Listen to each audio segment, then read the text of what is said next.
Let's have a look on Luke chapter 12, 13 to 21. Someone in the crowd said to him, "Teacher, tell my brother to divide the inheritance with me." Jesus replied, "Man, who appointed me a judge or an arbiter between you?"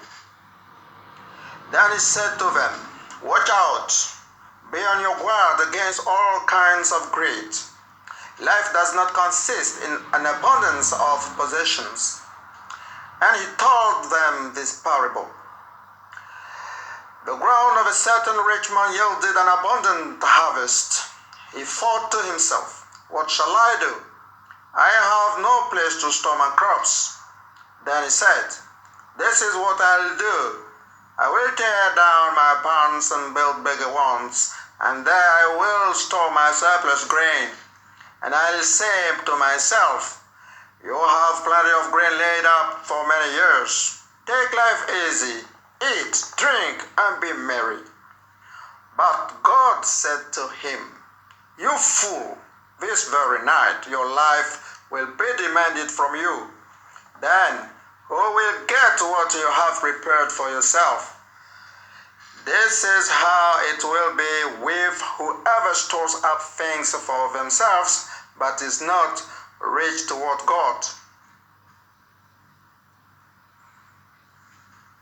Parables are simply earthly stories with heavenly meanings. When I read this, the first thought that popped into my head was, ouch. These were some harsh words. What is important, however, is to look at this in context. With that in mind, I want to divide this parable into two thought groups. What Jesus is not saying and what Jesus is saying. What Jesus is not saying. Money or wealth alone is not sinful. In fact, there is nothing wrong if you have money. Money or wealth does not determine how holy you are. Neither is it a sign that God is with you or for you. The amount of money or possessions you have is not an indicator of whether God is pleased with you or not.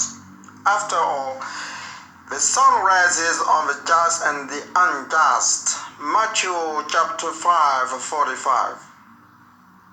We live in a day and age where in order to retire from working, you have to save and plan for your future. You work today and save some of what you earn so that one day you can retire from work. This is perfectly okay, and Jesus is not saying don't do that. This man had clearly done well for himself. He had an abundant crop, which means he had to work hard to produce that crop. It is very rare to get great results from sloppy or lazy work.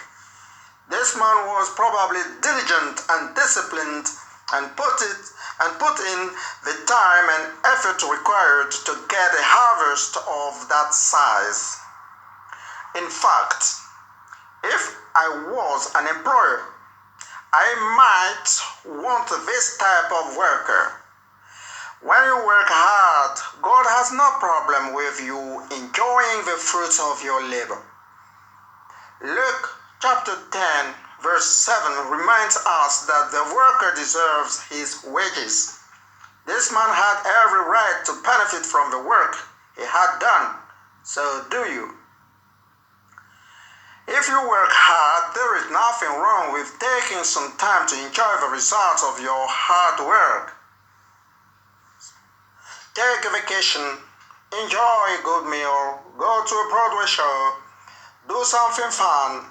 It's okay, and God is perfectly fine with that. With that being said, Let's now turn our attention to what Jesus is saying in his parable to bring some more truths to light. What Jesus is saying now, as we stated earlier, Jesus had no problem with the man's abundance. He had a problem with the man's greed. Greed is one of those deceptive things because the man who has things, he never has enough. Notice these two scriptures.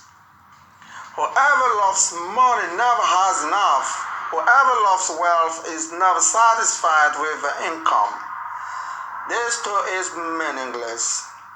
Ecclesiastes chapter 5 verse 10. Put to death, therefore, whatever belongs to your early nature, sexual immorality, impurity, lust, evil desires, and greed, which is idolatry. Colossians chapter 3, verse 5. The problem this man faced was one of idolatry. His greed led him to put his trust and his worship into the amount or abundance of his possessions. He worshipped his wealth, and that was one of his problems. So be careful about greed. One of the challenging things about having lots of money is that your wealth can create a false sense of security. It can blur the lines, giving you either a sense of entitlement or causing you not to recognize your need of God. This man thought he had everything he needed in his life. This man thought he had everything he needed in this life. However, in his thinking, he forgot that what we see is temporary. What is unseen is eternal. His money blinded him to the reality of preparing for eternity. In other words, don't just plan for life on this earth. Make sure you're planning for your eternity.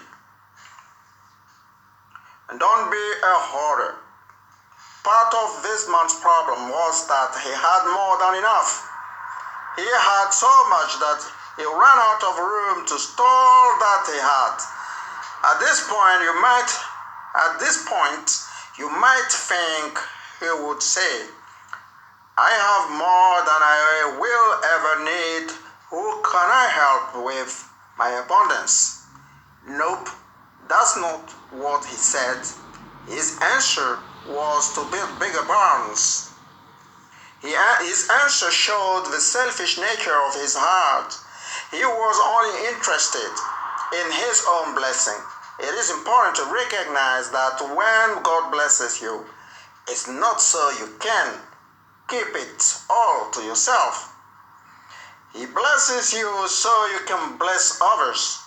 This man clearly forgot that. Recognize your source. This man thought that his abundance was simply a result of the work of his hands. He was blessed because he did the work.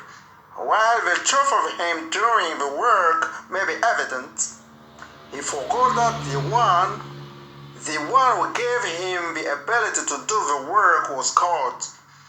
Remember, no matter how great you become at doing anything, your ability to accomplish did not come from you. It came from your Creator. Your wisdom, talents, abilities, and everything comes from Him. He is your source. There is more to life. The fascinating words of Jesus reminds us that there is more to this life than how much we have. In this season of life we are in, we are constantly reminded of this. Possessions can be gone in an instant. The tragedy of this man's life was that he spent it acquiring possessions. He never got to fully enjoy those possessions because his life ended before he could enjoy them. As you consider life, recognize that how much you have does not determine the quality or enjoyment you will experience in this life. I remember hearing this quote. A man was praying and asked God to give him all things so he could enjoy life. God said, I will give you life so you can enjoy all things. Understand there is more to this life. So some of this parable, I think it is fitting to use Jesus' own words from Matthew chapter 6, 19 to 21. Listen. Do not store up for yourselves treasures on earth, where moths and vermin destroy and where thieves break in and steal. But store up for yourselves treasures in heaven, where moths and vermin do not destroy and where thieves do not break in and steal. For where your treasure is, there your heart will be also. I pray today that we would all be rich towards God and store up much treasure in heaven, treasure that you will be able to enjoy for all eternity.